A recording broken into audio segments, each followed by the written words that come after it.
Hello student, welcome to my channel Sarwan lecturer. आज मैं आप लोगों को क्लास 10 हिंदी व्याकरण का 8 टॉपिक सिर्फ एक वीडियो में पढ़ाने वाला हूं। ठीक है, 8 टॉपिक सिर्फ एक वीडियो में पढ़ाऊंगा और अगर आप इस वीडियो को देखोगे तो आपका 21 नंबर बिल्कुल पक्का हो जाएगा। ठीक है, इस वीडियो को देखने के बाद आपका 21 नंबर बिल्कुल पक्का हो जाएगा।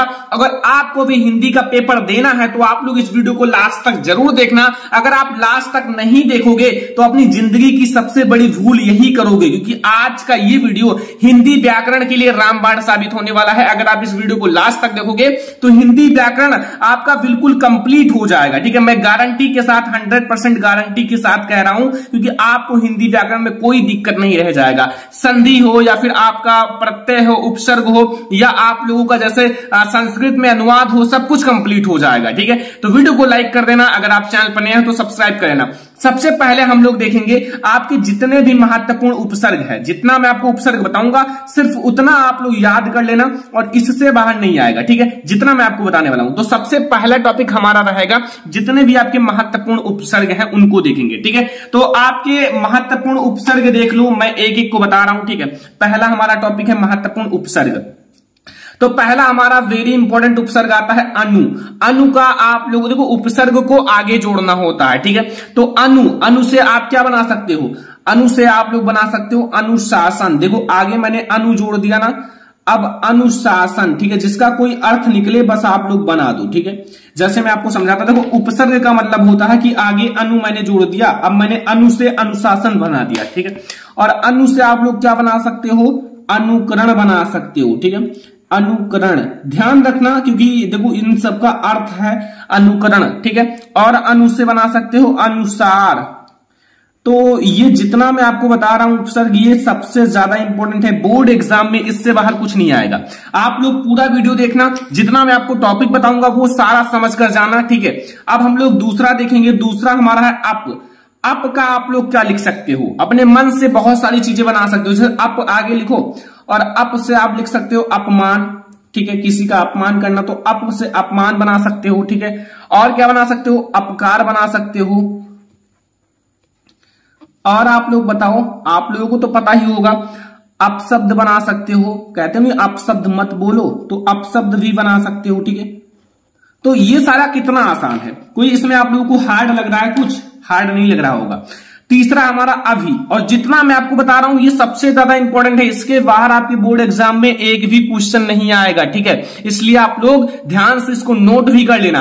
अभी का आप लोग लिख सकते हो अभिलाषा। क्या लिख सकते हो? अभिलाषा। ठीक है, देखो आपको आगे अभी जोड़ना है और आप लोग फिर चाहे जो बना दो। ठीक है, जिसका कोई अर्थ निकले। जैसे अभी से आप लिख सकते हो अभिमान, और अभी से क्या लिख सकते हो? अभिलाषा भी लिख सकते हो, अभिमान भी लिख सकते हो, और अभिनव भी लिख सकते हो। क्या लिख सकते हो? अभिनव। ठीक है, अभिनव भी लिख सकते हो। तो कोई दिक्कत है? कोई आप लोगों को दिक्कत लग रहा है इसमें? बहुत ज्यादा आसान है ना। ये आपका 3 मार्क्स का आता है। यहां आपका चौथा है सु से आप लिख सकते हो सुंदर। लिख सकते हो या नहीं? सुंदर। ठीक है, एंड आप लोग सुमार्ग भी लिख सकते हो। ठीक है, एंड आप लोग लिख सकते हो सुगम भी लिख सकते हो, सुगम। एंड सुधार, कुछ भी लिख सकते हो। मैंने बताया है, आप लोगों के मन में जो आए, जिसका कोई अर्थ निकले आप लिख सकते हो। ठीक है, तो ये भी आपको समझ में आ गया। अगला देखो, 5वां हमारे पास है परि। क्या है? परि। परि का आप लोग क्या लिख सकते हो? परि का लिख सकते हो परिवार। क्या लिख सकते हो? परिवार। ठीक है, परिवार तो बहुत ज्यादा आसान है। और क्या लिखोगे? परिणाम। जैसे कहते हैं नहीं कि क्या परिणाम निकला, तो परिणाम। और अगला परिवर्तन लिख सकते हो, परिवर्तन। तो मैंने आप लोगों को बताया 5 सबसे मोस्ट इंपॉर्टेंट उपसर्ग जो बोर्ड एग्जाम में आएंगे ही आएंगे।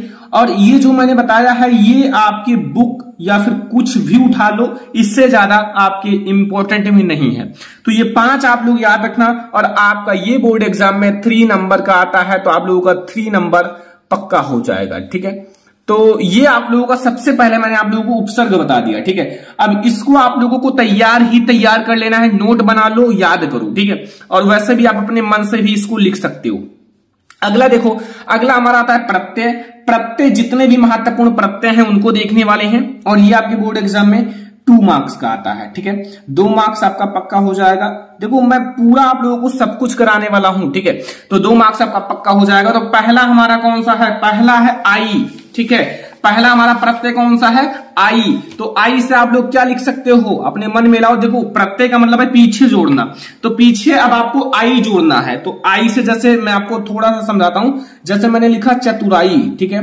क्या लिखा? चतुराई। तो चतुराई में देखो लास्ट में आई है ना, बड़ा आ और बड़ी ई, आई। तो लास्ट में आप लोगों का प्रत्यय लास्ट में जुड़ना चाहिए, ठीक है, आई। अब जैसे लिख सकते हैं मोटाई, मोटाई में भी आपका बड़ा आ और बड़ी आई है, ठीक है। एंड और क्या लिख सकते हैं? बहुत सारा, लंबाई, मोटाई, चढ़ाई, हसाई, लिखाई, तो कुछ भी लिख सकते हो, ठीक है। लेकिन मैं 3 आप लोगों को बता देता हूं, लिखाई, ठीक है। तो ये आपका क्लियर हो गया, कोई दिक्कत कोई कंफ्यूजन नहीं होगा। तो ये हमारा पहला मोस्ट इंपोर्टेंट है। दूसरा है पन। पन में तो आप लोग बहुत सारा लिख सकते हो। पन में जैसे आप लोग क्या लिख सकते हो? याद है कुछ? जैसे आपका बचपन है, बचपन, लास्ट में पन आया ना, तो ये हमारा बचपन आपका हो गया, ठीक है। ये आपका प्रत्यय है, ठीक है। बचपन में लास्ट में पन आ गया। अब जैसे लड़कपन में लिख सकते हो, क्या लिख सकते हो? लड़कपन है, ठीक है, लड़कपन लिख सकते हो। और क्या लिख सकते हो? जल्दी से आप लोग बताओ, आप लोगों को तो पता ही होगा। पागलपन लिख सकते हो, ठीक है। तो ये सब आपको आसान लग रहा होगा, लेकिन अभी हमारे आगे बहुत ज्यादा इंपॉर्टेंट और हार्ड टॉपिक भी है हिंदी व्याकरण के। अगला है त्वा। त्वा में आप लोग क्या लिख सकते हो? त्वा, त्वा में आप लोग लिख सकते हो जैसे आपका लघुत्व, महत्व,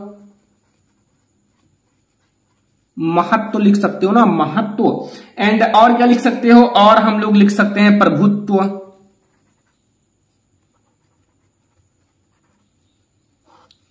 और क्या लिख सकते हो? और आप लोग लिख सकते हो जैसे कवित्व,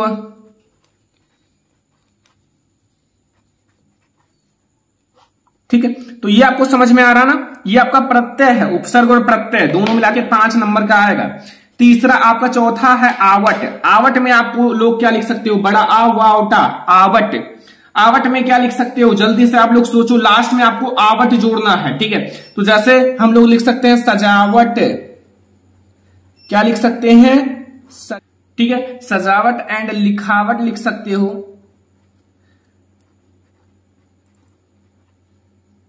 और क्या लिख सकते हो? और बनावट लिख सकते हो। तो मतलब आसान बहुत है, थोड़ा सा आप लोगों को माइंड लगाना होगा, बनावट, ठीक है। अब हमारा 5वां आता है आइन। आइन में आप लोग क्या लिख सकते हो? बड़ा आ, छोटी ई और ना, आइन। आइन में आप लोग लिख सकते हो सेठाइन, जिसके लास्ट में आइन जोड़ा जाता है, ठीक है, सेठाइन। और क्या लिख सकते हो? और लिख सकते हो ललाइन, और आप लोग क्या लिख सकते हो? और लिख सकते हो पंडिताइन। बस 3 मैंने बता दिया, इससे बाहर कुछ नहीं आएगा। तो ये मैंने आप लोगों को जितने भी आपके वेरी इंपॉर्टेंट प्रत्यय हैं, जो बोर्ड एग्जाम के लिए सबसे ज्यादा इंपॉर्टेंट है, वो मैंने आपको बता दिया।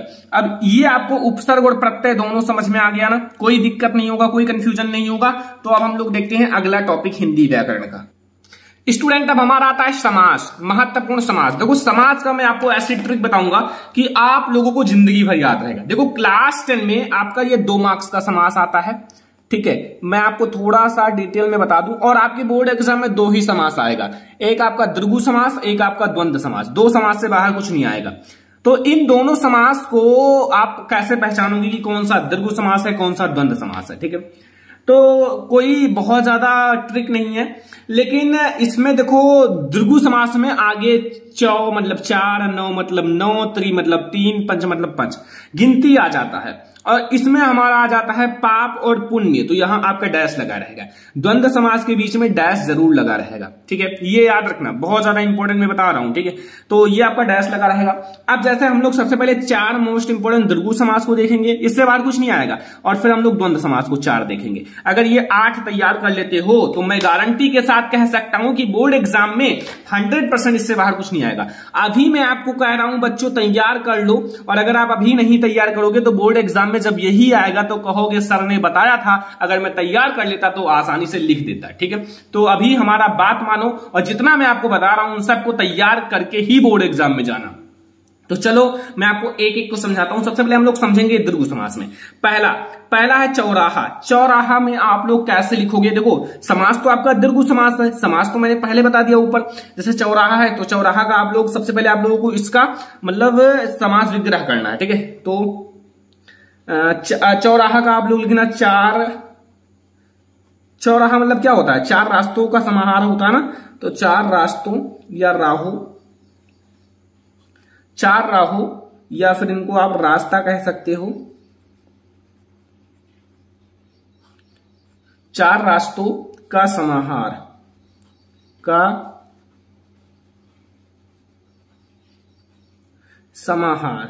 ब्रैकेट में आप लोग यहां लिख देना कौन सा समास है। वैसे मैंने ऊपर बता दिया है कि ये सारे आपको दीर्घ समास हैं, ठीक है। तो ये मैं नहीं लिखूंगा, आप लोग लिख देना ब्रैकेट में, क्योंकि ये मैंने ऑलरेडी ऊपर हेडिंग डाल दिया है। तो चार राहों या रास्तों का समाहार, ठीक है। अगला देखो दूसरा हमारा है नवरत्न। नवरत्न का क्या होगा? नवरत्न का आप लिख सकते हो नवरत्नों का समूह। नौ से नौ हो गया रत्नों का समूह, ठीक है। ये आप लोगों को समझ में आ गया। और रेड पेन का यूज बोर्ड एग्जाम में मत करना, ठीक है। ये तो मैं आप लोगों को समझाने के लिए बता रहा हूं। अगला तीसरा है त्रिफला। त्रिफला का क्या लिख सकते हो? त्रिफला त्रि मतलब क्या होता है? तीन। फला का मतलब फलों, तीन फलों का समूह, ठीक है। कोई दिक्कत है इसमें? तीन फलों का समूह, समझ में आ गया ना। तो काफी ज्यादा आसान है। अगर आप लोगों को नहीं समझ में आ रहा है तो वीडियो को पीछे करके एक बार और समझ लो। पंचपात्र, पंच मतलब होता है पांच, पात्र मतलब होता है बर्तन या फिर पात्रों का समाहार, पांच पात्रों का समाहार। अब मैं आपको बता दूं कि ये सारे आपके कौन से हैं? दीर्घ समास हैं। वो तो मैंने आप लोगों को ऊपर लिखा दिया है, लेकिन यहां मैं ब्रैकेट में लिख देता हूं दीर्घ समास। तो ये मत भूलना, ठीक है। तो ये आप लोग लिख देना, जैसा मैंने बताया है बोर्ड एग्जाम में ऐसा ही आएगा। अब आप लोगों के पंचपात्र पूछेगा तो पांच पात्रों का समाहार, त्रिफला तीन फलों का समूह, ठीक है। अब हमारा दीर्घ समास में जितने भी इंपॉर्टेंट है उसको बता देते हैं, ठीक है। जैसे पहला है पाप डैश पुण्य। तो पाप डैश पुण्य का होगा पाप और पुण्य, केवल और बीच में लगा देना है, बस आपका हो गया। पाप और डैश को हटाकर और लगा देना, पाप और पुण्य। और समास कौन सा है? दीर्घ समास, नहीं सॉरी द्वंद्व समास, द्वंद्व समास है, ठीक है। अगला हमारा दूसरा है गांव और डैश शहर। गांव और डैश शहर का होगा गांव और शहर। कितना आसान है, ठीक है। लग रहा होगा हलवा है बिल्कुल, बट जब इसको आप लोग अच्छे से याद करोगे, बार बार देखोगे, तो फिर आपको ज्यादा अच्छा रहेगा, ठीक है। अगला है तीसरा जल एंड डैश थल। तो जल और थल कर देना। जल और थल को क्या कहा जाता है? किसी को पता है? जल और थल दोनों को मिलाकर हम लोग स्थल कहते हैं। क्या कहते हैं? स्थल कहते हैं, ठीक है। अगला देखो माता डैश पिता। तो माता डैश पिता को माता और पिता लिख सकते हो।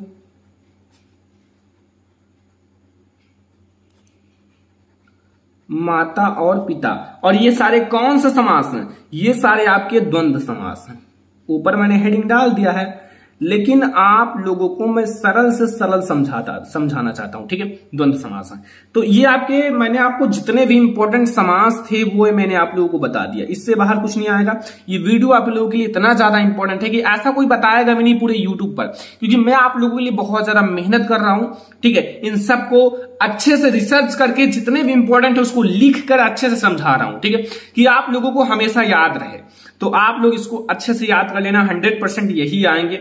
और यहां हमारा चौथा टॉपिक अब आता है। चौथा टॉपिक में हमारा जितने भी महत्वपूर्ण तत्सम और तद्भव शब्द हैं, ठीक है, तत्सम एवं तद्भव। तो सबसे पहले आप लोगों का तद्भव हेडिंग मैंने डाला है और इधर तत्सम डाल दिया है, ठीक है। और आपको तद्भव दिया रहेगा, तत्सम लिखना होगा बोर्ड एग्जाम में। मैं चेक कर लेता हूं, आप लोगों का तत्सम दिया रहता है ना, मतलब तद्भव दिया रहता है और आप लोगों को तत्सम लिखना रहता है। ये देखो निम्नलिखित के किन्हीं का तत्सम रूप लिखिए, यानी कि तद्भव दिया रहेगा, तत्सम लिखना है। तो पहला हम लोग देखेंगे, पहला है रात। रात आपका एक मतलब जैसा बोला जाता है वो है, लेकिन इसका शुद्ध रूप होता है रात्रि। क्या होता है? रात्रि। तो रात को आप लोगों को रात्रि कहना है, ठीक है। अगला दूसरा है दही। दही तो एक तद्भव शब्द है, लेकिन इसका शुद्ध रूप है दधी। क्या है? दधी। ठीक है, दही का शुद्ध रूप क्या होता है? दधी होता है। तीसरा है मौत। मौत तो वैसे सभी लोग कहते हैं, लेकिन इसका शुद्ध रूप होता है मृत्यु। क्या होता है? मृत्यु। ठीक है, तो ये सारा समझ में आ रहा ना, कोई दिक्कत नहीं है, सारा समझ के चलिए। अगला है दूध।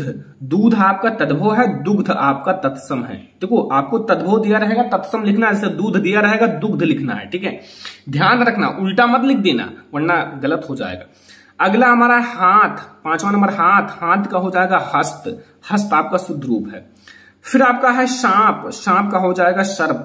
ठीक है, अगला हमारा है 7वां नंबर निर्गुण। निर्गुण का हो जाएगा निर्गुण। ठीक है, तो ये आपको मैंने 7 वेरी इंपॉर्टेंट जो बोर्ड एग्जाम के लिए सबसे ज्यादा इंपॉर्टेंट है, वो मैंने आप लोगों को क्या बता दिया, महत्वपूर्ण तत्सम एवं तद्भव शब्द जो बोर्ड एग्जाम के लिए BIMP है, बोर्ड एग्जाम में तैयार करके जाना है। ठीक है, तो ये आप लोगों को समझ में आ गया। तो अब हमारा अगला टॉपिक रहेगा महत्वपूर्ण पर्यायवाची शब्द। हमारा 5वां मोस्ट इंपोर्टेंट टॉपिक है महत्वपूर्ण पर्यायवाची शब्द। देखो क्लास 10 हिंदी व्याकरण के लिए जितने भी इंपॉर्टेंट पर्यायवाची शब्द हैं वो मैंने ले लिया है, और ये आपके बोर्ड एग्जाम में 2 नंबर का पूछा जाता है। तो जितना आप लोगों को बता रहा हूं उतना याद कर लेना है। ठीक है, नोट कर लेना, बार बार रिवीजन करना। देखो रिवीजन जितना ज्यादा करोगे स्टूडेंट, उतना ही ज्यादा आप लोग बोर्ड एग्जाम में अच्छे मार्क्स लाओगे। ठीक है, जैसे पहला है हमारा आकाश। आकाश का पर्यायवाची शब्द क्या होता है? आसमान होता है, अंबर होता है और अंतरिक्ष होता है। क्या होता है? आसमान होता है, अंबर होता है और अंतरिक्ष होता है। दूसरा हमारा है कमल। कमल का पर्यायवाची शब्द क्या होता है? कमल का पर्यायवाची शब्द होता है जलज, पंकज, सरोज। देखो ये तो नाम है पंकज और सरोज, ये तो याद ही रहेगा, किसी दोस्त के ऊपर ले लेना, लेकिन जलज याद रखना। देखो अगर जलद कर दोगे तो बादल का हो जाएगा, जलज याद रखना, लास्ट में जा है। ठीक है, एंड अगला हमारा तीसरा है जल। जल का पर्यायवाची शब्द होता है पेय, नीर, जीवन। पेय, नीर, जीवन मतलब पानी तो सभी जानते, पेय एंड पानी और जीवन, नीर भी होता है, तो इसलिए मेरे मन में आ गया। देखो पानी का या फिर जल का आपका पेय होता है, पानी होता है और जीवन होता है। देखो जल ही जीवन है, पानी और पेय। अगला है बादल। बादल का होता है मेघ, जलद, अंबुद। क्या होता है? मेघ, जलद, अंबुद। देखो जलद आपका बादल का होता है और जलज जो आपका होता है वो कमल का होता है। ठीक है, थोड़ा सा डिफरेंस है केवल। अगला है हमारा 5वां जो है टॉपिक, 5वां मोस्ट इंपोर्टेंट आपका पर्यायवाची, वो है सूरज। सूरज का होगा सूर्य, भानु, भास्कर। क्या होता है? सूर्य, भानु, भास्कर। सूरज का सूर्य होगा, भानु होगा, भास्कर होगा। एंड अगला है हाथी। 6वां है हाथी। हाथी का होगा दंती, हस्ती और गज। क्या होगा? दंती, हस्ती और गज। ठीक है, याद रहेगा ना, आसान मैं आपको बता रहा हूं कि आप लोग यार याद कर लेना। 7वां है पर्वत। पर्वत का होगा पहाड़, गिर और सैल। बस जितना मैंने आपको बता दिया, ये बोर्ड एग्जाम के लिए वेरी इंपॉर्टेंट है। यहां से 2-3 देखने को मिलेगा, आपको 2 ही लिखना है, क्या दिक्कत है? 2 रहेगा, 2 नंबर मिल जाएगा तुरंत। वैसे रहेगा आपके 5-6, लेकिन उसमें से केवल 2 ही लिखना है बस। ठीक है, तो ये मैंने आप लोगों को बता दिया महत्वपूर्ण पर्यायवाची शब्द जो बोर्ड एग्जाम के लिए सबसे ज्यादा इंपॉर्टेंट है। ठीक है, तो याद कर लेना। याद करने का आप लोगों के ऊपर है, मैं तो आप लोगों को बता देता हूं और मैं कोशिश करता हूं कि बच्चों को तुरंत याद हो जाए, हमारे स्टूडेंट को तुरंत याद हो जाए, लेकिन अगर आप अच्छे से मन लगा के एकाग्रता से देखोगे तब याद होगा। ठीक है, बिना मन के नहीं याद होगा। अब आता है महत्वपूर्ण संधि। महत्वपूर्ण संधि में मैं आपको बात करता हूं सबसे पहले यणि संधि। देखो आपको मैं ये भी बता दूं कि आपके बोर्ड एग्जाम में एक ही संधि है, वो है यणि संधि। अगर आपसे क्लास 10 में कोई भी संधि पूछे तो बता देना यणि संधि है, और कोई भी संधि का नाम पूछे तो यणि संधि बता देना। जैसे 5 में आपको सबसे इंपॉर्टेंट संधि बता रहा हूं, इससे बाहर नहीं आएगा। 5 पहला है हमारा प्रतिधन एकः। प्रतिधन एकः। प्रतिधन एकः को आप लोग क्या कह सकते हो? जल्दी से बताओ। प्रतिधन एकः को आप लोग प्रत्येकः कह सकते हो। ठीक है, ये ठीक है। अब एक बात याद रखना, अगर ये संधि कौन सा है तो यणि संधि है। एक ही संधि है तो यणि संधि ही होगा ना। अगला है यदि धन अपि। यदि धन अपि। यदि धन अपि को कहा जाता है यद्यपि। क्या कहा जाता है? यद्यपि। ठीक है, ये सारे जितने भी इंपॉर्टेंट है वो मैं आपको अभी क्लियर करा देता हूं, क्योंकि मैं आप लोगों को टॉपर बनाऊंगा। सब कुछ मैं आपको पढ़ाऊंगा और आप लोगों को जल्दी से जल्दी पूरा syllabus, important question, guest paper, model paper, previous paper सब कुछ पढ़ाऊंगा। ठीक है। अगला देखो तीसरा सुधन आगतम। सुधन आगतम का क्या होगा? स्वागतम। सुधन आगतम का स्वागतम, ठीक है। तो ये भी आपको समझ में आ गया, स्वागतम। अगला देखो चौथा हमारा है पितृधन आदेशः। पितृधन आदेशः क्या होगा? पितृः देशः, क्या होगा? पितृः देशः, ठीक है। ये भी समझ में आ गया। पांचवा है हमारा लिरिधन आकृति ही, यानी कि लाकृति ही, ठीक है। तो ये हमारे हैं मोस्ट इंपॉर्टेंट आपकी संधि। और आपके बोर्ड एग्जाम में एक ही संधि है, वो भी है यड़ी संधि। तो आपका 5 मैंने सबसे इंपॉर्टेंट संधि बताया है, जो इससे बाहर नहीं आएगा स्टूडेंट, मैं 100% कह सकता हूं, क्योंकि मैंने बहुत सारे previous paper, model paper, guest paper सब कुछ देखा, और इसमें से 3 से 4 जरूर आते हैं। लिखना आपको 2 ही है, तो 3 से 4 आएंगे तो क्या दिक्कत है, ठीक है। तो ये याद रखना। अब हमारा अगला टॉपिक आता है महत्वपूर्ण संस्कृत अनुवाद। देखो मैं आपको कुछ इंपॉर्टेंट संस्कृत अनुवाद बता देता हूं, और अगर आपको नहीं समझ में आएगा तो आप लोग कमेंट कर देना, ठीक है। मैं आप लोगों को अलग से वीडियो बना दूंगा, लेकिन इतने में ही समझ में आ जाएगा, ठीक है। और इनके रूल्स भी होते हैं, रूल्स अगर पढ़ना है तो कमेंट कर देना, ठीक है। देखो महत्वपूर्ण संस्कृत अनुवाद जो बोर्ड एग्जाम के लिए सबसे ज्यादा इंपॉर्टेंट है, इसमें से सारा इंपॉर्टेंट है, तो इसलिए मैं आपको ये नहीं कहूंगा कि एक ही समझना, इंपॉर्टेंट तो सारा है, तो इसलिए थोड़ा सा ध्यान से समझना, ठीक है। ये तो बहुत ज्यादा इंपॉर्टेंट है, मतलब मैंने लिया है कि वो बोर्ड एग्जाम में हिट ही कर जाए, ठीक है। तो रूल्स अगर पढ़ना है तो ज्यादा दिन लगेंगे, इसलिए मैंने सोचा कि ऐसे ऐसे करके मैं आपको जितने भी इंपॉर्टेंट है वो पढ़ा दूंगा। पहला, वृक्ष से फल गिरते हैं। वृक्ष से फल गिरते हैं, तो इसको आप क्या लिखोगे? वृक्ष को संस्कृत में वृक्षात कहा जाता है। वृक्षात फलानी, देखो अब ये हमारा फलानी हो गया। वृक्षात फलानी पतंती। पतंती का मतलब होता है गिरते हैं, ठीक है। तो अब इसको आप थोड़ा सा याद कर लेना, वैसे अगर आप 2-3 बार याद करोगे तो याद ही हो जाएगा। वृक्षात फलानी पतंती, ठीक है। ये याद हो गया ना, कोई दिक्कत तो नहीं है। अब अगला देखो दूसरा हमारा है वाराणसी गंगा के किनारे स्थित है। जो वाराणसी है वो गंगा के किनारे स्थित है, ये इंपॉर्टेंट है, ठीक है। तो सबसे पहले आप वाराणसी लिख लेना। वाराणसी, ठीक है, कहां स्थित है? गंगा के किनारे स्थित है, ठीक है। मैं आपको थोड़ा सा इसको, वाराणसी गंगा के किनारे स्थित, तो वाराणसी गंगा,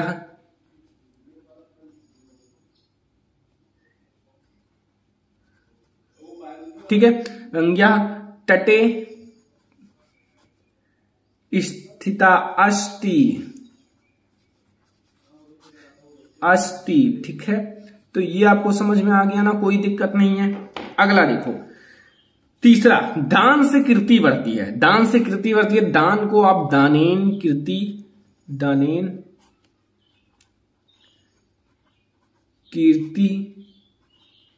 वर्धते, दानेन कीर्ति वर्धते, ठीक है। समझ में आ गया ना। अगला है सदा सत्य बोलना चाहिए। सदा सत्य बोलना चाहिए, सदा सत्य वदेत, ठीक है। जैसे हमारे इंग्लिश में कुछ रूल्स होते हैं, वैसे आपका हिंदी से व्याकरण बनाने के लिए कुछ रूल्स, हिंदी से संस्कृत में बनाने के लिए कुछ रूल्स होते हैं, ठीक है। तो ये हमारे महत्वपूर्ण संस्कृत अनुवाद है, ठीक है। अब लास्ट में मैं आपको एक सबसे ज्यादा इंपॉर्टेंट 6 नंबर का टॉपिक बताऊंगा, जो बोर्ड एग्जाम के लिए सबसे ज्यादा इंपॉर्टेंट है। अगर आपको निबंध लिखना नहीं आता है तो कमेंट कर देना, अगला वीडियो में मैं आपको बताऊंगा निबंध कैसे लिखें, ठीक है। एक कमेंट करना है आप लोगों को, और मैं आप लोगों के लिए बनाने के लिए तैयार हूं, ठीक है। तो एक लाइक भी कर देना अगर कमेंट करोगे, ठीक है। तो महत्वपूर्ण निबंध, सबसे पहले हम आपको बताएंगे राष्ट्र प्रेम की भावना। ये सारे इंपॉर्टेंट निबंध हैं, इसलिए मैं आपको बता रहा हूं, ठीक है। राष्ट्र प्रेम की भावना को जरूर तैयार कर लेना। दूसरा है प्रदूषण की समस्या तथा समाधान पर निबंध, ये तो बहुत ज्यादा इंपॉर्टेंट है। प्रदूषण की समस्या तथा समाधान पर भी निबंध आप लोगों को तैयार कर लेना है। तीसरा है वृक्षारोपण, वृक्षारोपण पर भी निबंध तैयार कर लेना। चौथा है बेरोजगारी की समस्या, ये तो बहुत ज्यादा इंपॉर्टेंट है। एंड 5वां है विज्ञान वरदान या अभिशाप। तो ये मैंने आप लोगों को बता दिया जितने भी आपके इंपॉर्टेंट निबंध है, ठीक है। इन सबको आपको जितना मैंने निबंध बताया है इन सबको तैयार कर लेना। तो यहां से मैंने आप लोगों को हिंदी व्याकरण का देखो 8 टॉपिक बताया है, ठीक है। 8 टॉपिक मैंने एक ही वीडियो में क्लियर करा दिया। अब आप लोग ऐसे ही मैं आप लोगों को और सारा वीडियोस लाऊंगा ताकि आप लोग जल्दी से जल्दी आप लोग अपना सिलेबस खत्म कर सको और इंपॉर्टेंट क्वेश्चन भी पढ़ सको। इस वीडियो को ज्यादा से ज्यादा लाइक करना, अगर जितने बच्चे देख रहे हैं आप लोग एक लाइक जरूर कर देना और एक शेयर कर देना अपने फ्रेंड्स के साथ, ताकि वो भी इस वीडियो को देखकर अपना 8 टॉपिक बिल्कुल पक्का कर लें। और अगर आप इस चैनल पर न्यू हो तो चैनल को सब्सक्राइब जरूर कर लेना। चलो फिर मिलते हैं नेक्स्ट इंपॉर्टेंट वीडियो में, तब तक के लिए धन्यवाद।